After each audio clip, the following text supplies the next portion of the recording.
सत्संगत जी, प्यार से कहना धन निरंकार जी। हो रहे हैं कि कुछ खराब हमें बोल रहे हैं, तो बात वही कि हर किसी के अंदर जब ये परमात्मा दिखता है तो एक अच्छाइयों को ही भक्त उठाते हैं, किसी की कमियों को इस तरह संसार के आगे नहीं उछालते।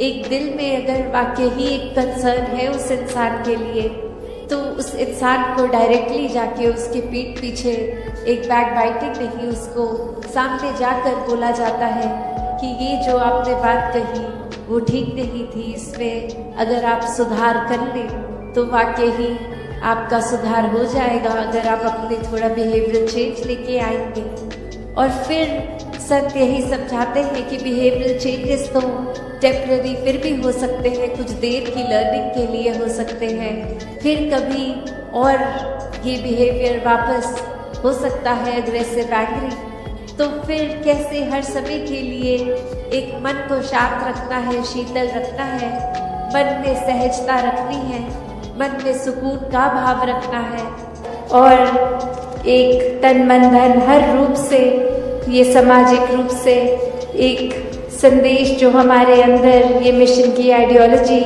वही एक हर एक तक पहुंचाई जाए। दातार हर एक पे कृपा करे कि हर कोई अपने जीवन में इस तरह सेवा करे, इतनी अनकंडीशनल सेवा हो कि रूप चाहे कोई भी मिल जाए, आज सेवा कैसी लगी है, कल कैसी, बस वो भाव पूर्णता से समर्पित भाव हो, वो फिर जीवन इस तरह भक्ति में हो कि फिर संगत के लिए एक दिल दिमाग सभी का हर एक के लिए कि किसी को कोई नुकसान ना पहुँचे, हर किसी के लिए एक बरकतें हों, एक दिल हर किसी के लिए पिघलता हो, एक ऐसा सेवक का भी जीवन जो आज चाचा प्रताप सिंह जी का भी जिक्र, तो ऐसा ही सेवा का भाव उनके मन में भी और पूरे परिवार ने भी अभी जो अरदास करी कि ऐसे मिशन में भी एक समर्पित रूप की सेवा अर्पण करते हुए आज भी परिवारों में भक्ति का माहौल एक जो बरकरार है, आगे भी ऐसे बढ़ते चले जाएं, तो दातार हर किसी पे कृपा करे। तो भक्तों ने हमेशा वो अच्छाई की ओर ही रुख करना सिखाया है कि परिस्थिति अगर इस परमात्मा ने दी है तो अच्छी ही होगी।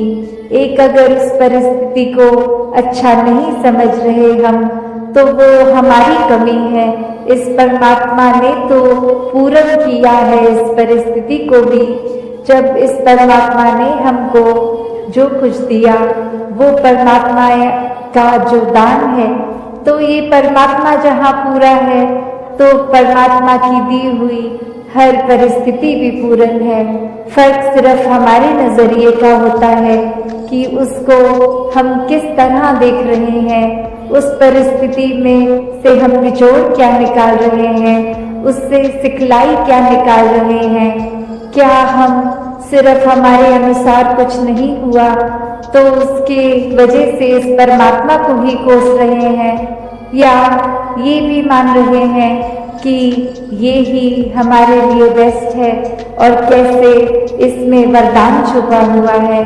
तो एक ये नजरिया भक्तों ने हमेशा से जो दिया कि आध्यात्मिक पहलू अपना हर किसी ने जहाँ एक बहुत ही उस नजरिए का बनाना है कि जीवन में ये शरीर मिला है, ये मटेरियलिस्टिक वस्तुएं मिली हैं, घर बार रिश्तेदारी बहुत कुछ मिला है, तो क्या इसी में पूरा समय रहकर इस परमात्मा के लिए समय नहीं निकालना, या फिर एक चुनाव अपना है कि इस परमात्मा के प्यार के रंग में ऐसे रंगे जाएं कि कोई दुनियावी रंग फिर छू नहीं सकता। ये पक्के का रंग, ये एक हर समय रहने वाला रंग, और इस रंग को जिसने भी अपने ऊपर लगाया वो हमेशा के लिए आनंदित हो गए। एक जीवन हर समय के लिए झूम झूम के जिया गया। और ये चेतनता ब्रह्म ज्ञान से जहाँ एक ये स्पिरिचुअल लाइफ में तो हर समय ये बहुत ही अच्छा माध्यम है टूल। पर एक और बात भी देखी जाए कि अगर हम कोई दुनियावी कोई मटेरियलिस्टिक अपनी रिस्पॉन्सिबिलिटी कोई काम काज भी कर रहे हैं, कुछ भी कर रहे हैं, तो उसमें भी चेतनता होनी बहुत जरूरी होती है।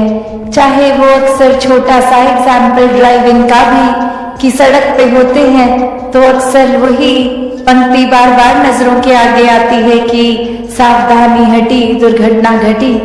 तो ये हर समय चेतनता की बात है कि कहाँ पे हैं हम इस समय, वो एक एक पल का हमें होश वो खबर उस पल में ही रहें, वरना तो सोच एक सेकंड लगता है इधर उधर भागने में, ध्यान भटकने में। तो कैसे जहाँ उपस्थित है शरीर वहाँ मन को भी उपस्थित रखना है और ये चेतनता हर समय की जीवन में हो। तो फिर बात वही आती है जहाँ से हर बात की ही शुरुआत है, ये परमात्मा, ये निराकार, ये जो बेरंगा है, इसके एहसास में हर समय रहना एक पॉसिबल है। एक हर एक पल इसी के एहसास में जीना संभव है और ये कोई बहुत कल्पना की कोई किताबी बातें नहीं है। हर कार्य करते हुए इसके ही एहसास में अगर रहा जाए तो ये परमात्मा हमारे जीवन में और गहराई से उतरता है। कैसे फिर जहाँ बात अभी जिक्र भी अहंकार का हुआ कि कैसे फिर मन हमारा अक्सर इतना ज्यादा, किसी ने थोड़ी तारीफ क्या कर दी, वो ही बात में इतना अपने आप को श्रेष्ठ मानते हुए एक ऐसी विचारधारा के अंतर्गत रोज जीना उठना खाना बैठना शुरू कि अब हमसे श्रेष्ठ तो कोई नहीं। हर एक जीवन में हमने सोसाइटी में कुछ मान सम्मान पा भी लिया तो वो मान सम्मान एक किसी तरह की अपनी ही अहंकार का कारण बने नहीं। जहाँ जिस रूप में भी हम जीवन में प्लेस्ड हैं वो हमारे लिए अहंकार का कारण नहीं, विनम्रता का कारण होना चाहिए। अपने दायरे में बहुत नाम कमा लिया है, एक हमारा कुछ औहदा कुछ रिस्पेक्ट बन गई है, एक तरह के हम सेलिब्रिटी बन गए हैं, कुछ दो चार लोग हमें जान गए हैं, तो ये एक इम्पोर्टेंट होने का अहंकार या कोई और तरह का अहंकार ये मन में घर कर लेता है। तो ये सारी चीजें सिर्फ इस्तेमाल के लिए और साथ में एक प्रभाव समाज पे भी इस तरह रहे भक्तों का शुरू से ही कि अपना भी कल्याण है और उनका भी कल्याण है। कोई भी काम भक्त किसी भी समय एक सेल्फिश होके सिर्फ अपने लिए नहीं करते। भक्तों को तो यही मन में होता है कि हर एक के दिल में ठंडक पहुंचे, हर एक के दिल पे एक आराम हो, हर किसी के लिए एक भाव शुद्ध, हर एक कोई परमात्मा का ही रूप तो बहुत ही पूजनीय। किसी को भी भक्तों ने कभी चोट नहीं पहुंचाई, किया हो ना किया हो, उस टाइम हम अपने दिमाग को, इस चेतनता को, ये राशनाओं को भी नहीं एक सामने रखते, बस हमने सोच लिया तो हकीकत ही बन गई वो हमारी। तो अक्सर संसार में इंसान अपने बहुत सारे ऐसे सत्य बना लेता है, तो कैसे वो सच्चाई हमने सोच ली, वो कल्पना कर ली, तो वो एक हमारा ही नजरिया, वो माय वे और द हाईवे वाली बात कि जो मेरे सोच है वही सही है, औरों की राय मैटर नहीं करती, औरों का तरीका मैटर नहीं करता। तो ऐसी सोच अगर है तो हमारी ग्रोथ कहाँ है उसमें? एक जीवन को फिर हमने इतना ही अपने आप अपनी ईगो से भर लिया, अपनी सोच से, अपने माइंडसेट को ही एक सही मानकर, तो कैसे इस जीवन में जब जिएंगे तो वो माया रूप यहाँ पे हावी होगा। क्योंकि when we are so full of ourselves तो हम लर्निंग कहाँ से करेंगे जबकि इस निराकार, इस दातार ने तो हर जगह इस कण कण से शिक्षा लेने का एक रूप दिया है। इस परमात्मा से जुड़कर जीवन में खुद भी एक अपने रोशनी ही करा जा सकता है। फिर वो मन का ठहराव अपने आप आ जाता है। तो भाव वही कि संत जो होते हैं उनको फिर एक दुनियावी माहौल कैसा भी हो, एक आरामदायक हो ना हो, फिर भी एक संत तो उस दुनियावी माहौल में रहते हुए भी उस दुनियावी माहौल से ऊपर ही रहते हैं। एक आनंद की अवस्था में हर स्थिति में खुद को एडजस्ट करते हुए कि एक जहाँ स्थिति जो है उसको अगर वो सही भी करनी है तो उसमें प्रयत्न करना है। एक अपने दुनियावी रूप में अचीवमेंट सपने बनाकर उस तरफ चलना है। पर अगर परमात्मा को मंजूर नहीं और वो एक कार्य उस तरह से ना हो जैसा सोचा रखा है तो भी एक परमात्मा को कोसते नहीं है भक्त। एक परमात्मा को शुक्राने भाव से यही मन के भाव रखते हैं कि इसी में ही भलाई होगी, इसलिए ये कार्य हम जैसे चाहते थे वैसे नहीं हो पाया। तो कैसे अपने जीवन को भक्तों ने हर समय इस परमात्मा के ही आसपास केंद्रित रखा कि एक दुनिया में हर दिन कैसा भी समय आ सकता है, पर ये परमात्मा ही है जिसके आश्रय एक अच्छा और बुरा समय दोनों ही आराम से कट जाते हैं। जहाँ फिर ये मन में सोच नहीं आती कि एक जीते जी बेचैन है और जीने के बाद जब ये मौत हो जाएगी तो इस आत्मा का क्या होगा। क्योंकि जिन्होंने जीते जी इस परमात्मा को जान लिया, देख लिया, इसके साथ जीवन का हर पल अपना जिया, तो उनको पता है वो चैन से जी रहे हैं और जो चैन से ही जीता है वही चैन से मरता है। और कैसे ये आत्मा को जीते जी जहाँ चैन मिल गया, अपनी असली घर का पता चल गया। एक क्या है ये आत्मा, वाक्य में सिर्फ शरीर नहीं है, एक आत्मा तो इस परमात्मा का अंश है।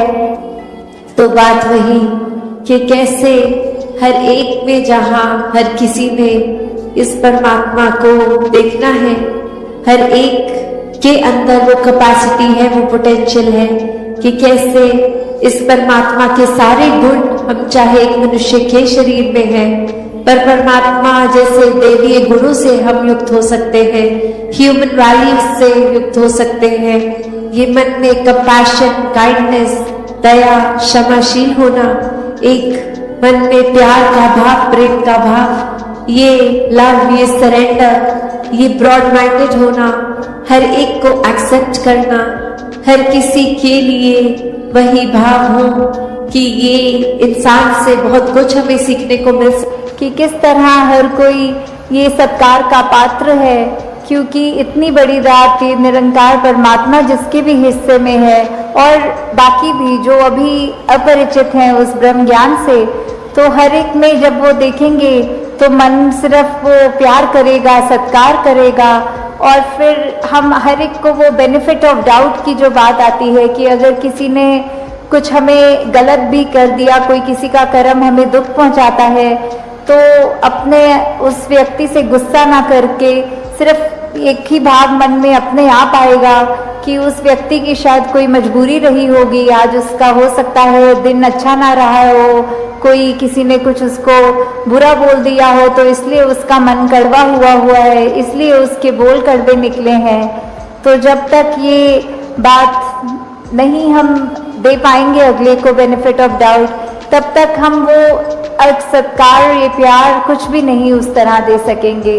क्योंकि हम अपने आप को तो बहुत जल्दी उस तरह माफ़ कर देते हैं कि चलो ये चीज़ हमसे गलत हो गई, कोई बात नहीं, हम अपने आप को माफ़ कर रहे हैं। पर वही अगर सामने वाला व्यक्ति कुछ अगर गलत करता है तो एकदम से हम उसका एक वो जजमेंट पास करते हैं, हम ये सोच विचार कर लेते हैं कि ये इंसान को तो आज के बाद मुड़कर देखना भी नहीं है।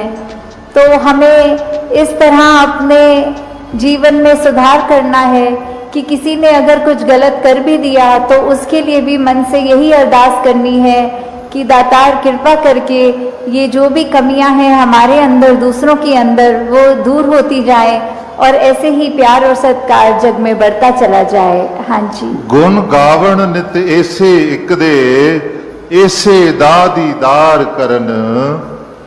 तो ये जो दीदार की बात होती है, किसका गुण गाना है, किसके दीदार करने हैं, तो वो ये परमपिता परमात्मा निरंकार, ये जो एक ऐसी सत्ता है जो शुरू से है, वो हमेशा से कायम दायम रहने वाली, कि कैसे हम जब तक वो एक निरंकार जो इस तरह से देखा जाए, अगर एक व्यक्ति दूसरे को देख रहा है तो उनकी आंखों के बीच में भी वो है, वो अपनी पलकों से भी नजदीक है, जैसे बोलते हैं शारक से भी नजदीक।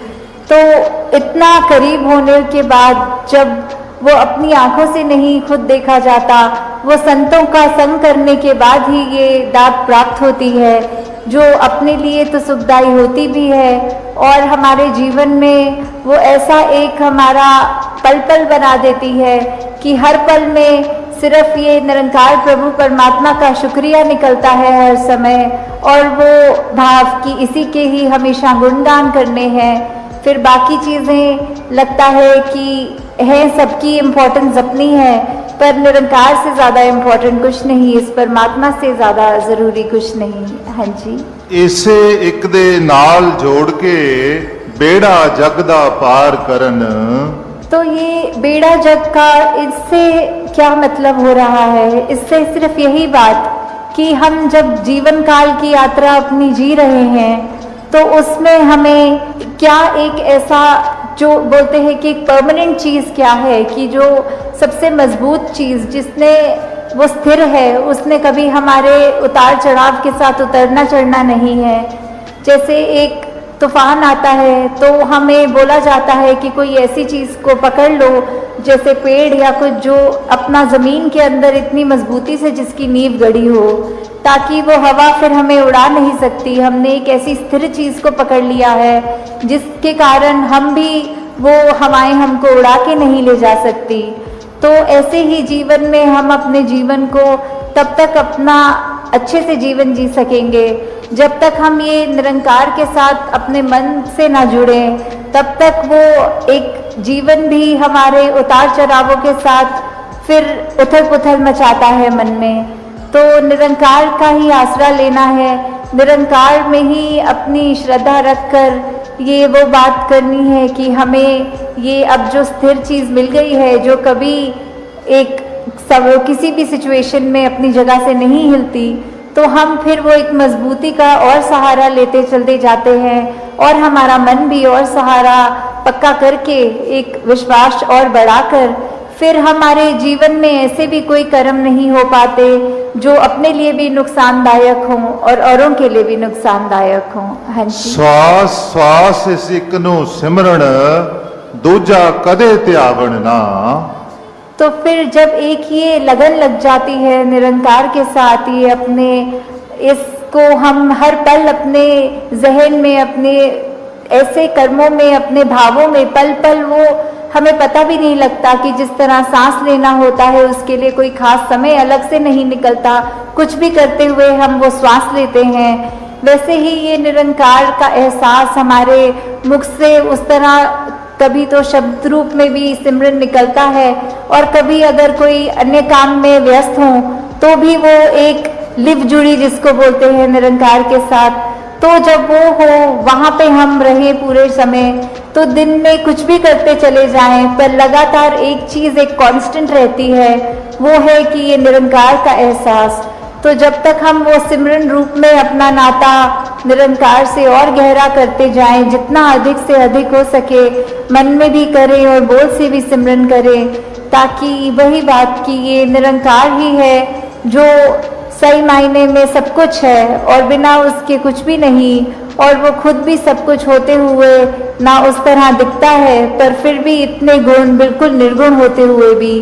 तो हमें भी ये सब ज़्यादा से ज़्यादा ऐसे कोशिश करनी है कि हम बिल्कुल वही गुणों को अपने जीवन में उतार पाएं उसी तरह अपने जीवन को चला पाए, जिस तरह युगों युगों ने संतों ने चाहा है कि एक कर्म हमारे ऐसे बनते जाएं, एक ऐसा हमारे दिल से दिल का रिश्ता इस निरंकार प्रभु परमात्मा से जुड़े। हाँ जी। कहे अवतार और पूरे गुरसिख एक नु कदी भुलावन ना। तो फिर ये जो एका है, ये निरंकार की तरफ इशारा करते हुए कि जो भी पूर्ण गुरसिख होंगे, जिनको ये ब्रह्म ज्ञान की दात प्राप्त हो गई और उसके बाद वो अपने अहंकार को तज के ये उस तरह एक सिर्फ इस एक ही के साथ ही जुड़ा हो, चाहे वो किसी भी भाव से हम लेते हों, जो अपनी श्रद्धा से जो भी बुलाना चाहे, तो उसके साथ जब तक जुड़े हैं, इसका एहसास करते हुए, तो ही सब कुछ है। नहीं तो वो एहसास जिस पल खो दिया, समझो वो जीवन काल वहीं थम गया, या फिर वो भी नहीं पता लगता कि कब वो पतन की ओर एक हमारे सोच विचार बन जाते हैं। तो हमें किस तरह ये अपने अंदर और मेहनत। साथ संगत जी, प्यार से कहना धन निरंकार जी। साथ संगत जी, आशा करता हूँ निरंकार प्रभु की कृपा से आप सभी अच्छे हो गए, स्वस्थ हो गए। साथ संगत जी, आप संतों के चरणों में एक बार फिर बहुत ही सुंदर विचार, जिसका विषय है हृदय की पुकार ही सच्ची प्रार्थना है। साथ संगत जी, कैसे आपकी दिल की बात भगवान को पता चल जाता है, जो आप सोचते हैं वह हो जाता है। तो आशा है साथ संगत जी परवान करें और ध्यान से सुने। साथ संगत जी, साथ संगत जी,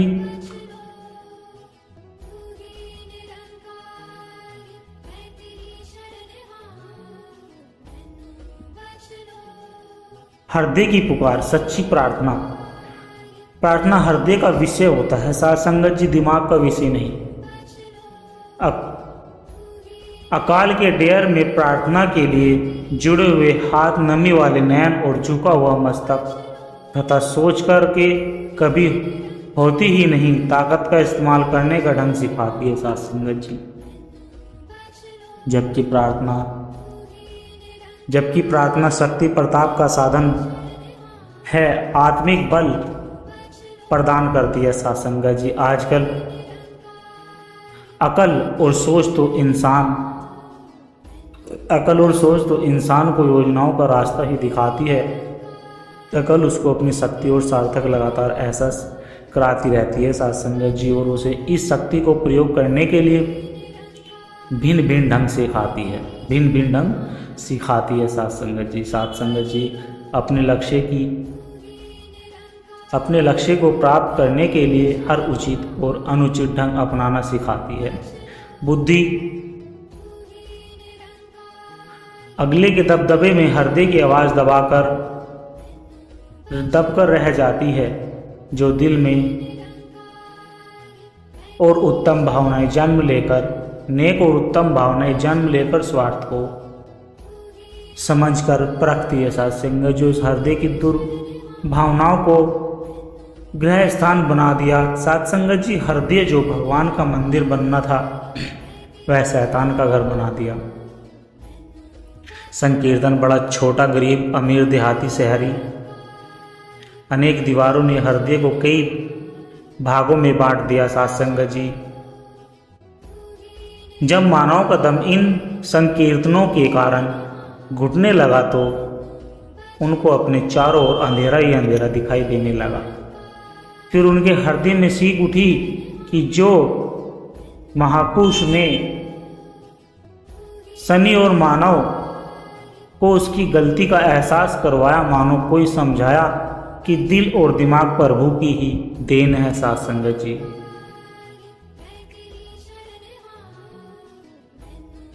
दिल और दिमाग प्रभु की देन है साथ संगत जी। दिमाग के साथ साथ हृदय की पुकार सुनने का भी स्वभाव बनाना चाहिए। हृदय की पुकार ने प्रार्थना को जन्म दिया। कभी यह पुकार अपने भीतर के संघर्ष में से बैठकर निकालने के लिए, कभी बाहर की शक्तियों से मुकाबला करने के लिए, और कभी प्राकृतिक आपत्तियों से निकलने के लिए उठी। अर्थात साथ संगत जी, जब मानव को अपने आप को बेबस पाया, अकेले पाया, तभी उसको प्रभु का सहारा लेने के लिए प्रार्थना का दामन पकड़ना पड़ा साथ संगत जी।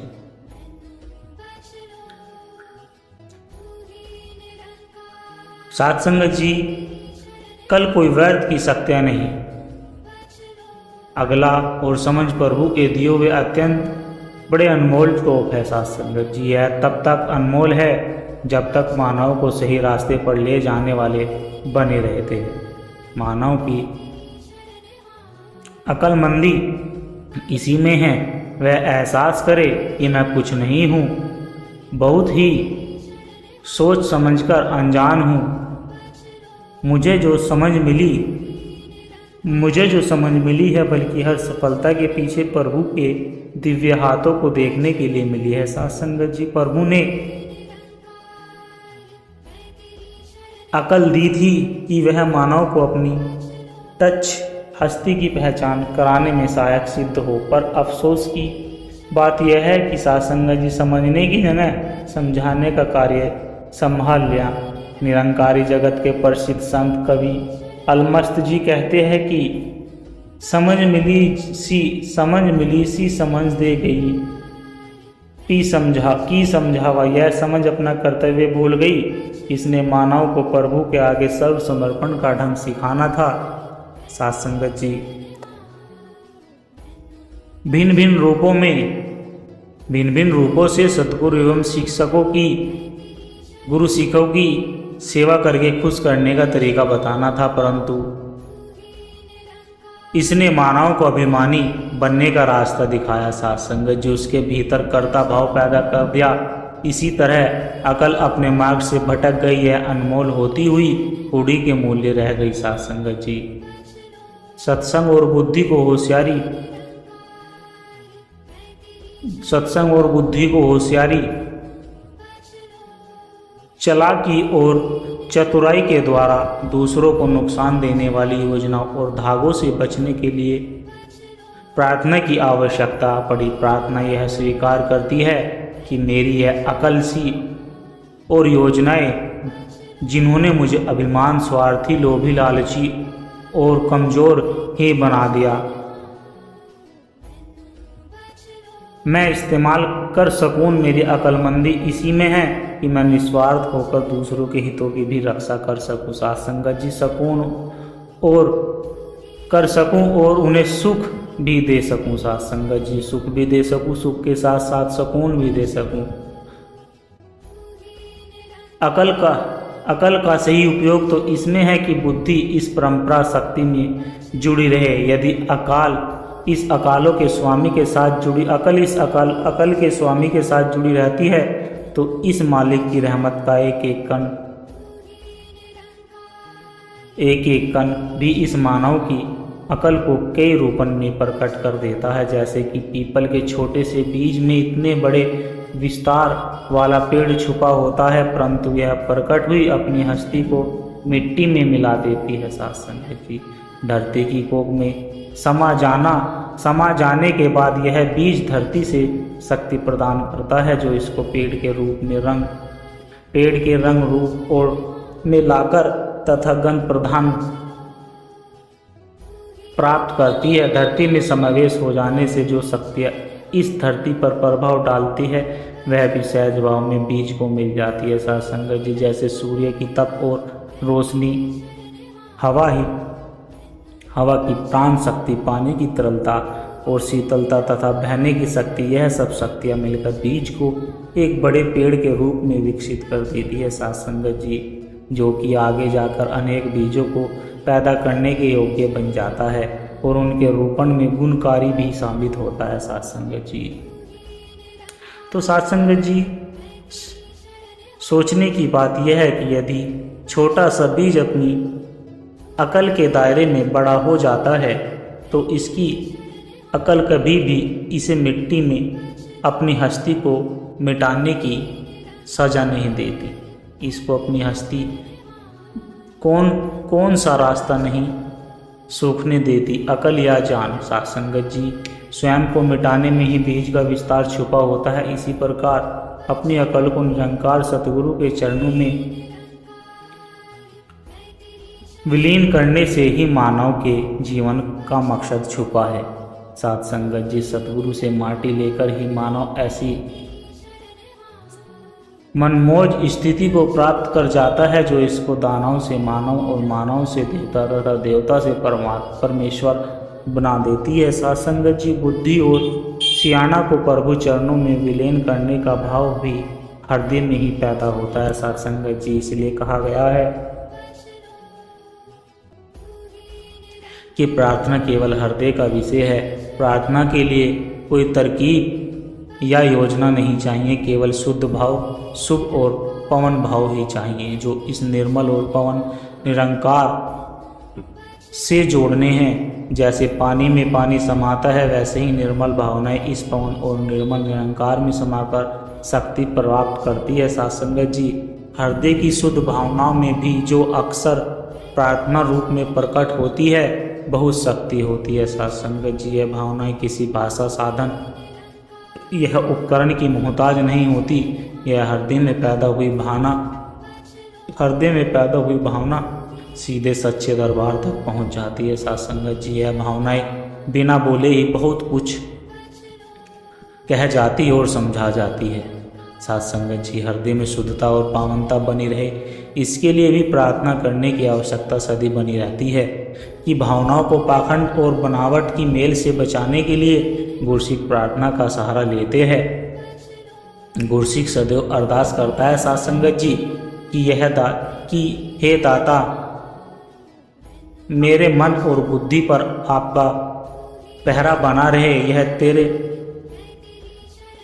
यह तेरे हम में चले, इसी में मेरी और समाज की भलाई छिपी हुई है। साथ संगत जी, दाता इनको अपने बस में रहना, अपने रम में करना। सच्चे पातशाह सच्चे हृदय से निकली प्रार्थना जब प्रार्थी के लिए सुख, शांति और आनंद का साधन बांटती है, वहीं यह दूसरों के लिए सुखद साबित हो जाती है।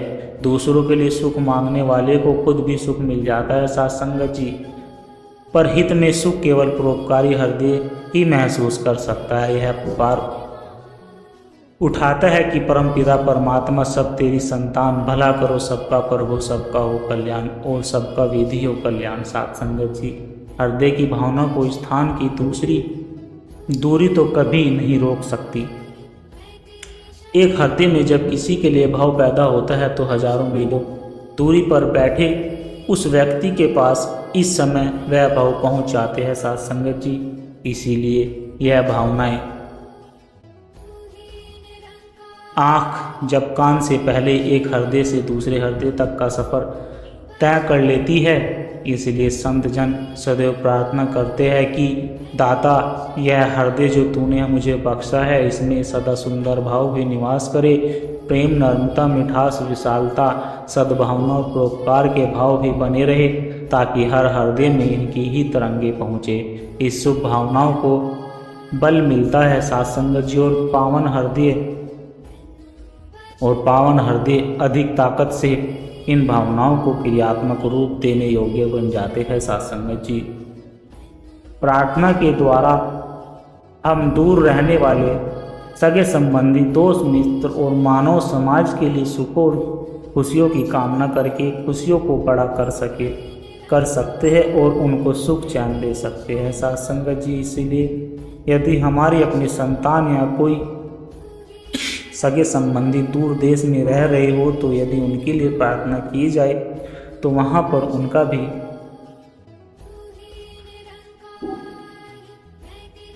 मांग जाएगा और उन्हें सुख भी महसूस होगा। यदि हम किसी को नहीं जानते तो भी दातार के चरणों में सर्वत्र के भले की कामना सुहाग वातावरण फैलाएगी और इस प्रकार चारों ओर सुख शांति फैल जाएगी जो हम सब का भला मांगे। साथ संगत जी,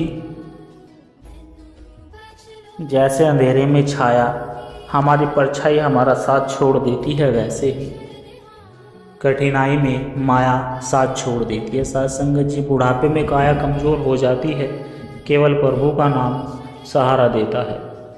जीवन भर जिसे माया समझकर समझाया साथ संगत जी, वही अंतिम समय में काम नहीं आता। छाया और माया दोनों क्षण भंगुर है, सत्य तो केवल परमात्मा है।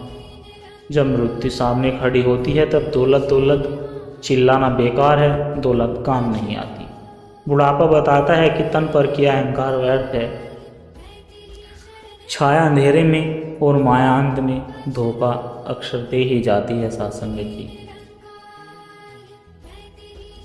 तन धन और मन सब मिट जाते हैं, अमर केवल आत्मा होती है। माया के पीछे भागने वाला अंत में खाली हाथ रह जाता है। जीवन भर का संग्रह अंत में शून्य हो जाता है सत्संग जी। बुढ़ापे में काया का घमंड मिट जाता है। छाया की तरह माया भी असली नहीं होती है, नकली होती है।